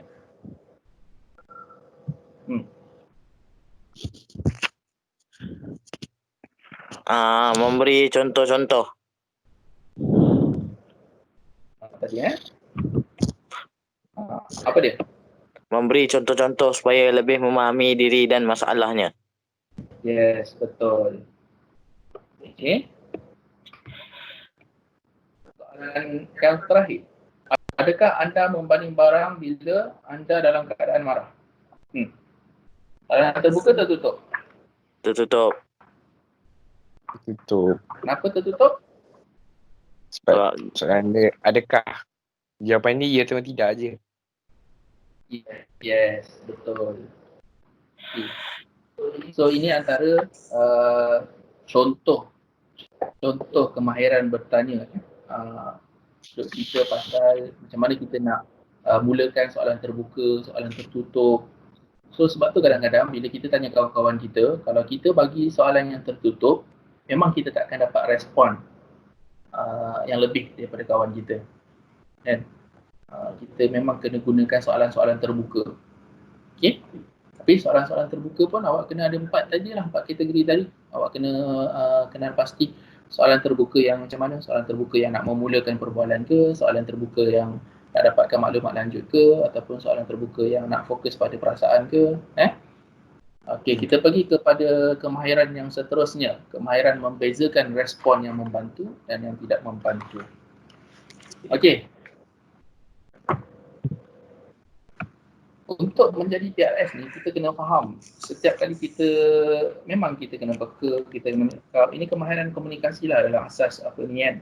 Kita nak kena tahu, kadang-kadang cara kita respon kepada kawan-kawan kita tu macam maha guru. Macam ahli psikologi, macam pendamai, ataupun macam detektif, macam bodyguard, ataupun nak kita respon macam PRS. Kita pergi satu-satu, kita tengok macam mana nak membezakan respon-respon yang membantu dengan tidak membantu ni. Okay? Kalau style kita bagi respon style maha guru macam mana? Style maha guru ni, awak tak sepatutnya cakap begitu. Saya percaya dia mempunyai sebab-sebab mengapa dia memberi markah yang rendah kepada awak. Ini kalau maha guru lah, cikgu-cikgu kan. Ayat dia macam tu lah. Awak tak sepatut cakap macam tu. Saya percaya dia ada sebab kenapa dia bagi awak markah awak rendah.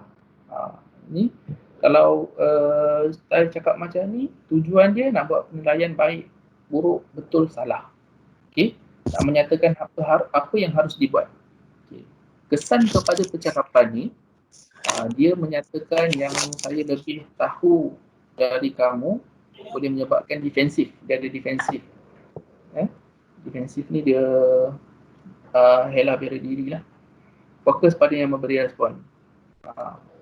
Ni style orang bercakap lah, maha guru. Style respon macam maha guru. Okay. Seterusnya, style respon cara ahli psikologi kalau jawab. Awak merasa marah apabila mendapat markah rendah. Awak takut orang lain mengatakan awak tak berkebolehan. Ini style ahli psikologi jawab lah. Tujuan dia nak mengajar, dia nak mengatakan makna di sebalik masalah dan menerangkan mengapa masalah itu timbul. Okey. Kesan pada percakapan ni, dia memberi maklumat, dia mengelakkan perasaan tetapi menggunakan intelek dalam percakapan, menggalakkan fokus pada yang memberi respon. Okey. Dia cakap orang yang intelek lah, berilmu, ilmiah. Awak dapat markah rendah sebab awak takut orang lain kata awak tak berkebolehan. Itu dia punya ni. Ini respon, jenis respon yang ahli psikologi lah. Tapi kalau respon pendamai, orang yang ni kan, sabar, duduk dulu. Tak perlu nak mengamuk, benda kecil. Ini cakap pendamai lah, orang yang bagi respon cara pendamai. Dia ni meyakinkan, dia akan guna memujuk dan mengurangkan perasaan. Okey, kesan dia pada percakapan ni, dia akan membuatkan orang berkenaan berasa bersendirian. Okey, memberikan pengertian bahawa orang berkenaan tidak perlu rasa demikian. Dia mengalihkan fokus kepada yang memberi respon.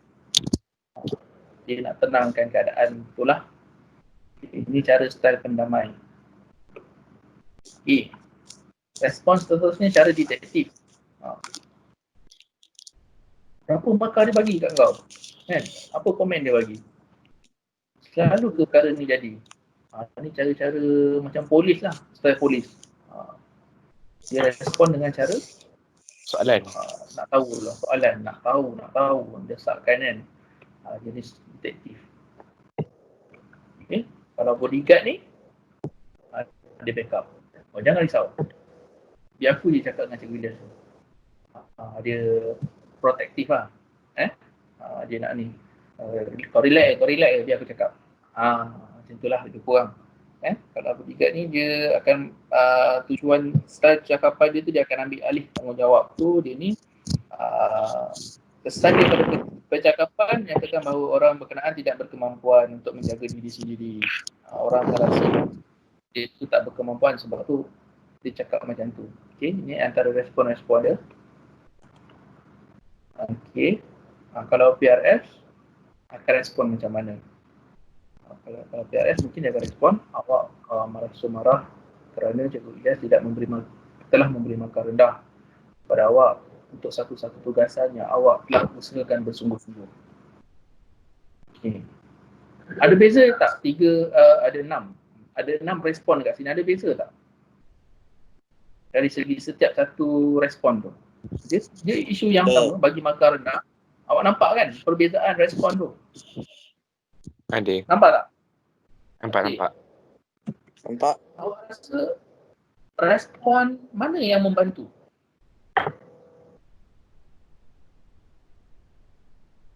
Cara percakapan dan pemahaman tu lain. Okey, betul.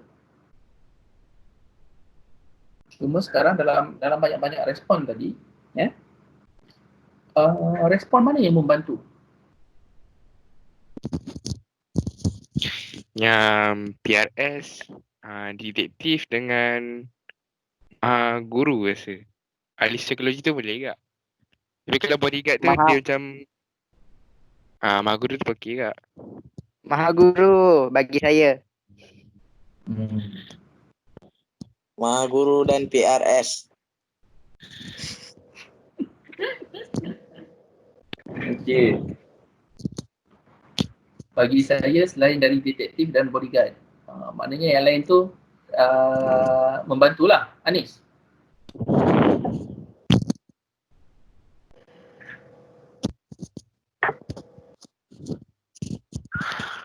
Okey. Kenapa saya tunjuk yang respon 6 tadi? Sebab kita kadang-kadang bila kita respon pada kawan-kawan kita, tendensi kita akan jadi yang macam tu.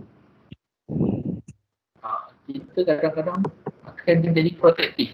Jadi respon bodyguard kan. Kadang-kadang respon kita akan jadi macam tu. Kadang-kadang respon kita akan jadi macam detektif, macam polis kita kan. Tanya macam-macam. Kenapa bagi pilihan ni apa kan. Kadang-kadang respon kita boleh jadi yang pendamai. Relax. Kan. Cuma dalam situasi awak sebagai seorang ahli PIAS, dalam banyak respon tersebut, respon macam mana yang sepatutnya awak bagi? PRS lah. PRS lah. Kan? Jadi sebab tu, awak kena belajar bagaimana nak merespon. Saya dah tunjuk tadi perbezaan respon-respon tu. Kan? Betul. Respon PRS paling sesuai. Sebab saya dah tunjuk perbezaan setiap respon-respon tadi. Sebab ini adalah respon yang biasa awak gunakan dalam kehidupan awak kan. Bila kawan-kawan apa semua, awak selalu guna saya mungkin boleh kata hampir semua respon yang awak selalu guna kan. Detektif selalu. Kawan-kawan awak. Detektif pun selalu dengar kan. Kawan tanya macam-macam kita nak tahu kan. Nak ambil. Untuk menjadi ahli PIAS ni, kita bukan nak jaga tepi kain orang. Kita bukan nak jaga tepi kain orang. Kita nak tahu semua benda. Tak. Bukan itu cara dia. Untuk pastikan orang comfort dengan kita, rasa selesa dengan kita, bila orang meluahkan perasaan ke ataupun sharing masalah dengan kita, kita kena bagi respon-respon yang macam itulah yang baik. Kalau awak tengok respon PRS tadi, kan? Isu dia dah tahu lah, cikgu bagi markah rendah. Tetapi PRS tu bagi tahu tugasan yang telah awak usahakan dengan sungguh-sungguh. Kan? Maksudnya orang tu akan rasa dihargai. Oh, aku buat walaupun markah rendah, orang takkan fikir balik. Oh, yelah, aku dah buat bersungguh-sungguh dah tugasan ni. Walaupun cikgu bagi markah rendah. Macam tu maksud dia. Itu yang awak selalu kena gunakan lah. Okey? Boleh? Boleh semua? Boleh. Okey. Boleh Untuk kau? hari ni saya setakat tu je dulu kemahiran yang saya nak bagi. Okey, boleh kita recap daripada awal apa benda yang awak dapat?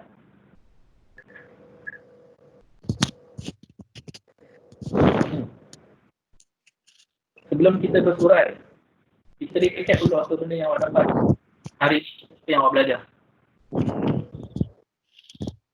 Pasal yang nak start tadi, dia lebih pada apa tu PS. Lepas tu prinsip-prinsip dia yang 3 tu. Yang 3 tu. Yang Lepas tiga tu apa dia? apa tadi? Yang 3 tadi apa dia?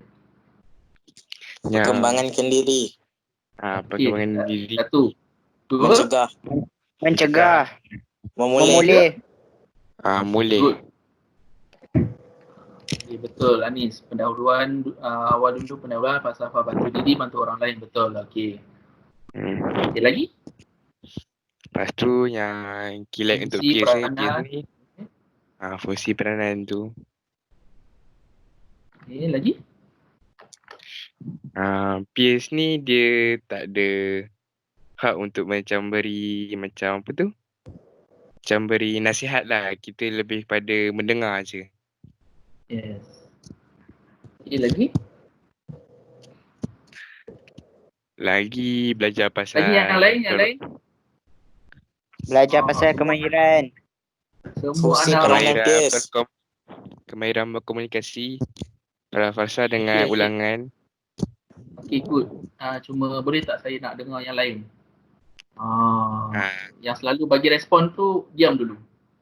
Macam Okay, Ana, baik, go. Raini, Hafizul, apa lagi? Siapa lagi? Anis, Akasha. Diana, Akasha. Tu kita bagi peluang kat yang tak ni lagi. Yang tak merespon lagi ni. Nak habis dah ni. Yang lain. Asal Siapa lagi yang ada? Siapa lagi? Alif? Sirin? Siapa lagi? Adlin? Okey. Cuba buat rumusan sikit. Okey, cara komunikasi Diana, right? Lagi? Hafiz, kemahiran untuk bertanya, kemahiran soalan tadi, okey, betul. Lagi?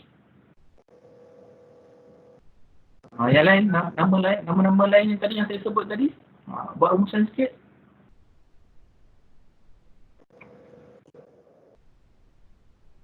Syafiqah?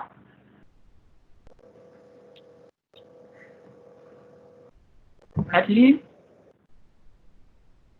Okey, cara untuk buat respon, okey, betul. Lagi?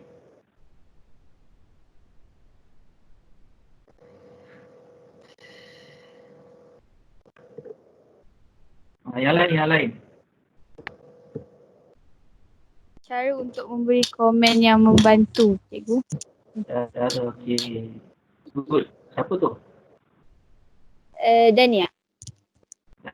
Okey. Good. Dania. Okey, lagi? Siapa lagi yang belum cakap lagi?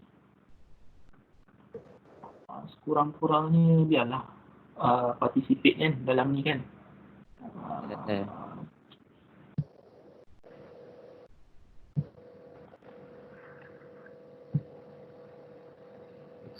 Kejap siapa? Okey, dah. Akilah ni siapa Akilah? Ada Akilah ke? ada. Akilah bagi respon sikit Akilah. Rumusan terakhir. Apa yang awak dapat sepanjang ni webinar kita hari ni?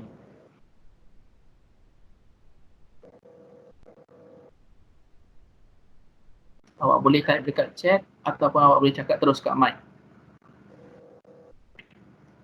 Akilah, ada?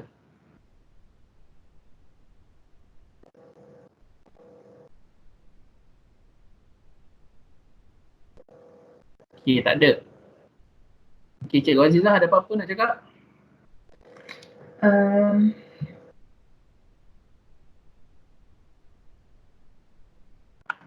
Mike Kak, Mike. okay, ada sikit pesanan lah daripada saya. Cikgu Ilyas dah bagi konten yang asas, so cukup untuk first try kamu lah untuk try kat rumah ni kan, dengan kakak ke, dengan abang ke, dengan ayah ke, dengan mak ke, boleh try sebelum balik maktab. Ya. So tapi perkara paling penting yang saya nak ingatkan pada kamu adalah dalam peers atau dalam unit counselling, kita bukannya bekerja untuk glamour. Ya. Satu benda yang kamu kena pegang, kita dalam institusi membantu atau institusi menolong. So bila dalam institusi menolong, membantu ni memang tak ada istilah glamour, istilah dikenali ramai, tapi kalau dikenali ramai tu baguslah. Kan, saya harap awak kali ni, batch awak adalah kes yang dikenali ramai dengan usaha-usaha yang awak lakukan dalam maktab. So misi kita besar lah sebenarnya misi kita besar. Kita nak tolong orang sebab kita touch orang secara personally. Kita tak tolong kumpul ramai-ramai tu bolehlah juga. Itu salah satu aktiviti yang kita boleh buat. Tapi yang penting kita nak sejahterakan emosi kawan-kawan kita, adik-adik kita, abang-abang kita di sekitar maktab ni. So itu je lah. So cuba apply ilmu-ilmu yang cikgu dah ajar tu dekat rumah ni sebelum balik maktab. Nanti balik kita nak check balik macam mana, dah mahir ke belum. Okay. Okay. Baik ke? Okay, itu saja daripada saya.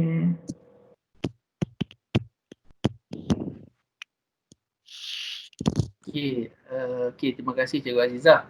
Okay, macam tu samalah juga harapan saya kita akan, sebab tingkatan 5 ni dah hujung-hujung ni, dah akhir-akhir ni, kita tak naklah kacau kan. Mereka pun nak jaga nak SPM kan, nak jaga emosi mereka apa semua. Jadi kita akan, sebab tu tadi Anam tanya bila naik maktab macam mana kan. So macam saya kata tadi naik maktab awak memang unofficially ni memang dah yes lah. Officialnya bila BKP dah bubar, dah apa semua pelantikan, then baru official. Tapi unofficial awak yes lah. Okay. Jadi saya harap awak boleh kata praktikkan kemahiran-kemahiran yang saya ajar tadi. Boleh ni. Dan saya dengan Cikgu Azizah pun akan fikirkan intervensi-intervensi yang kita akan buat lah untuk awak, untuk bantu awak semua atasi kelemahan-kelemahan awak. Dalam masa yang sama, dalam kita berorganisasi ni, kita nak bantu juga diri kita. Selain daripada kita bantu kawan-kawan kita, terlebih dahulu kita bantu diri kita dulu. Okay, kita baiki diri kita dulu, then diri kita dah okey, dalam masa yang sama kita ni kawan-kawan kita juga. Okay? Okay, go. Alright semua. Terima kasih atas masa yang awak semua spend petang ni. Semoga apa yang saya sampaikan itu dapat awak praktikkan dan kita boleh amalkanlah bila awak balik maktab nanti. Saya rasa itu saja. Okay. Terima kasih Cikgu. Sama-sama. Terima kasih kau. Kita tutup dengan tasbih kafarah dan surah Al-As.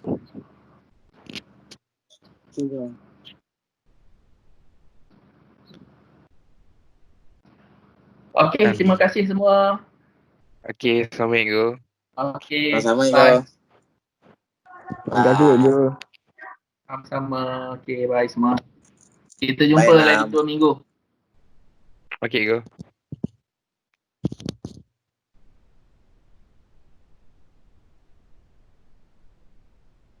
Habis